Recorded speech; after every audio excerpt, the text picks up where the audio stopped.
The mic is never quite right. I'm so pleased to be here tonight and to welcome you on behalf of the Division of Student Affairs. I'm honored to stand here near our graduates, an impressive rank of graduates, and to welcome you, families, friends, and loved ones, as we celebrate this happy, happy day. You have worked so hard to get here. Take a moment, if you would, just to look back. Just for a moment, look back and see yourself as you were on your very first day here. Do you remember that day? Do you remember how you felt? How scared you were? How you had no idea what was coming next? Okay, look at yourself now. Look how different things are for you. And now just to really make it feel perfect, I want you to think back to just before midterms about your fourth semester here. Do you remember how much you hated Pullman? How tired you were of being here? How tired you were of going to class? You were never going to be done. You would be trapped here forever. False! Look, you did it. You stuck it out, and now you're here, ready to graduate, to go out into the world, and we are so very proud of you, of what you have accomplished and learned and done and given to us while you were here. And we know that whatever comes next, wherever you go, you will take a little part of us with you. You will always be part of our Cougar family.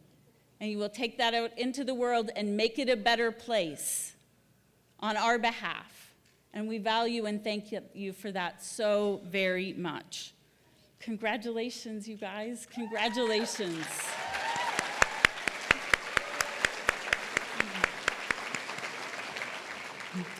And now it gives me great pleasure to introduce this evening's keynote speaker, Mr. Joshua Agpalza, a WSU alumnus and an important part of WSU and Multicultural Student Services' recent history.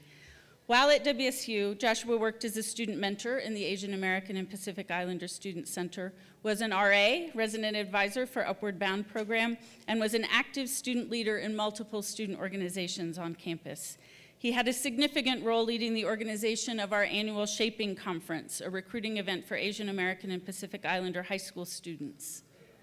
After WSU, Joshua began his career as a social studies teacher, a high and noble calling, for Federal Way High School in 2009. Since then, he's been a committed educator and has made a mark on hundreds of high school students. Currently, he serves as Dean of Students, also an honorable calling, and one I share, for the Federal Way School District. He has a master's in teaching from Whitworth University and a Bachelor of Arts in History from Washington State University. His personal story of dedication and perseverance allows him to offer great insights that will educate, inspire, challenge, and make you laugh. It's an honor to introduce Joshua Agpalza, back at WSU to be our keynote speaker.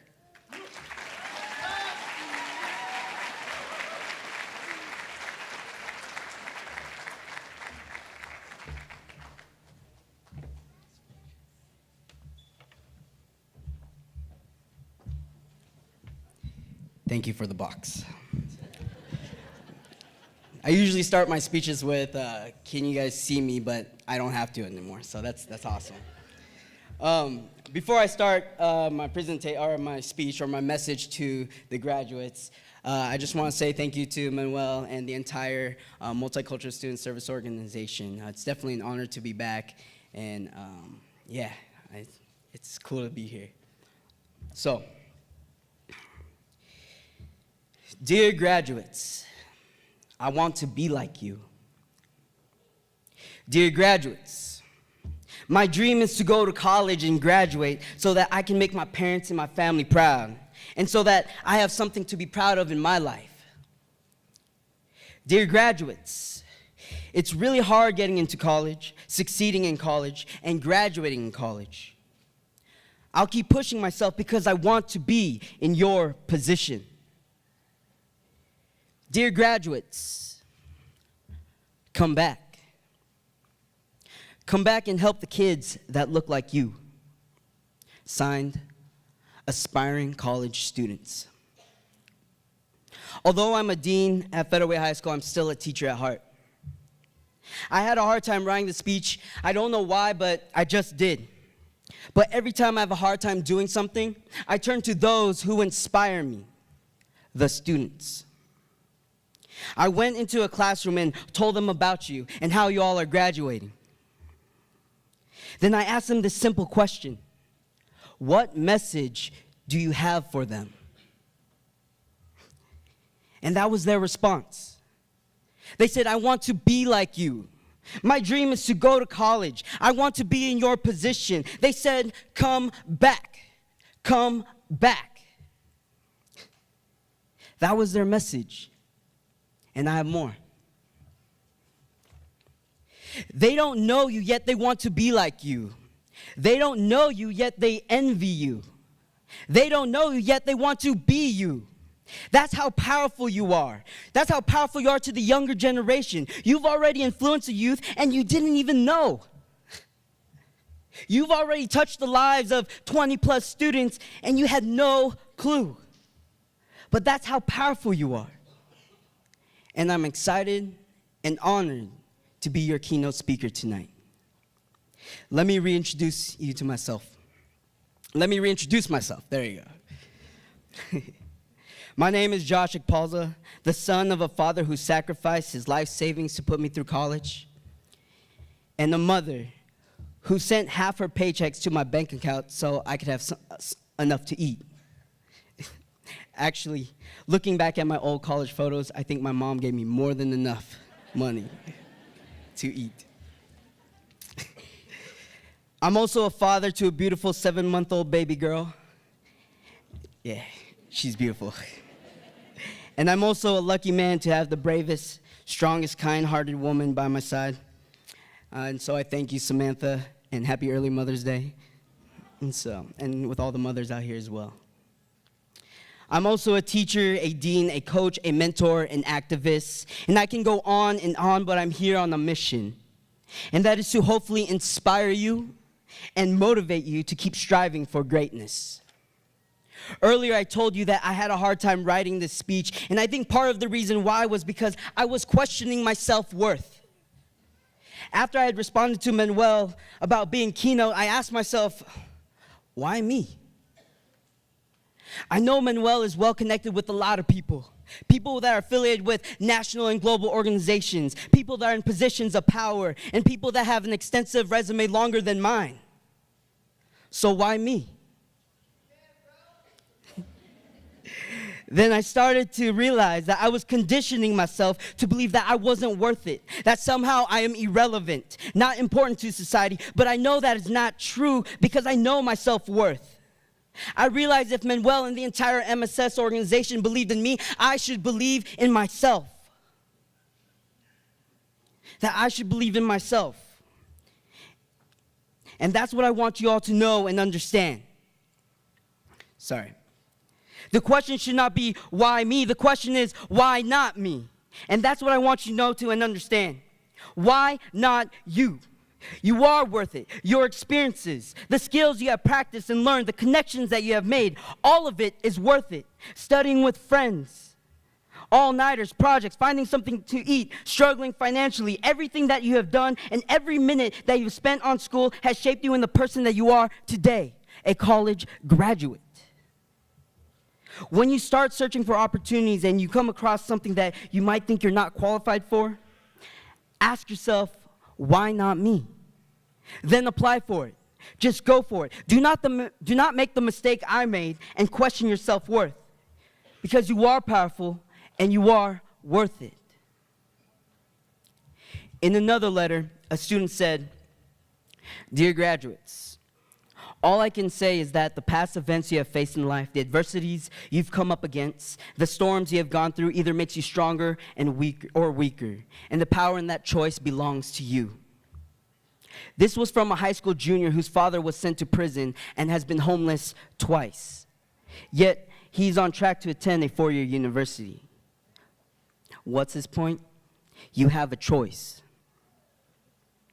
Now, as you chase your dreams, there will be obstacles that get in your way. That job you really wanted, you might not get. The job you get might not be what you wanted.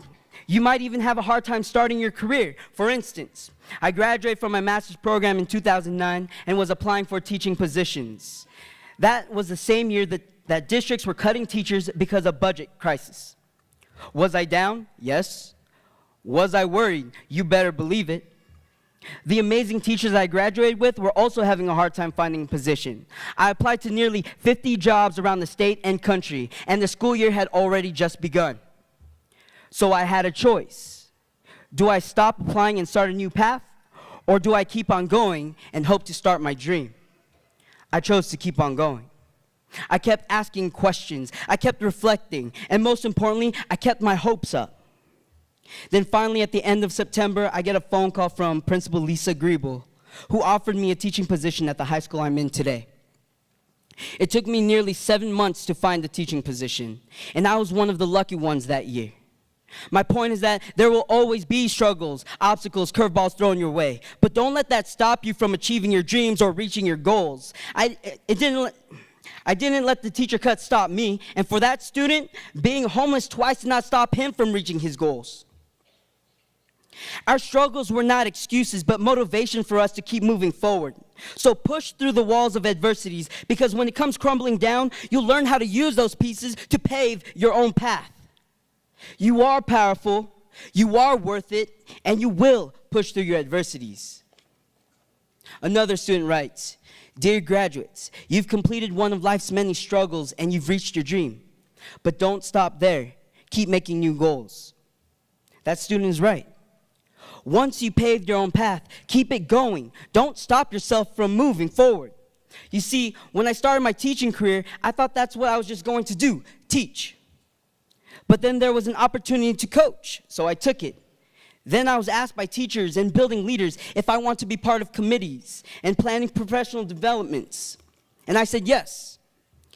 Then I got involved with the National Education Association. I took the opportunity to work with a team in DC to write recommendations for legislatures. Then I got involved with my local union as a board member. There was an opportunity to become a dean. I gave it my all, and here I am today. I kept it moving. Do not stop yourself, because the more you keep moving, the more you are learning. The more you learn, the more you grow. Be a lifelong learner. Keep writing chapters in your life, one right after the other. After you've achieved one accomplishment, turn the page and write chapter 20, then 30, then 100. Heck, you might even reach chapter 2016 in your life.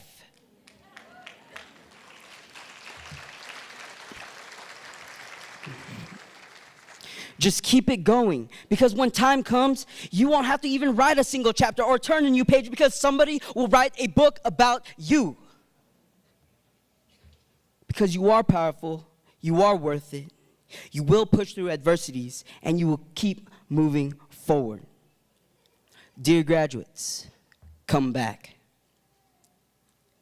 This is the last thing I want to talk to you all about. I could have never done this by myself.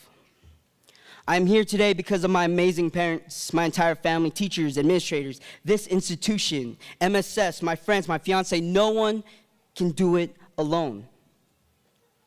You are here today because of the support of people around you.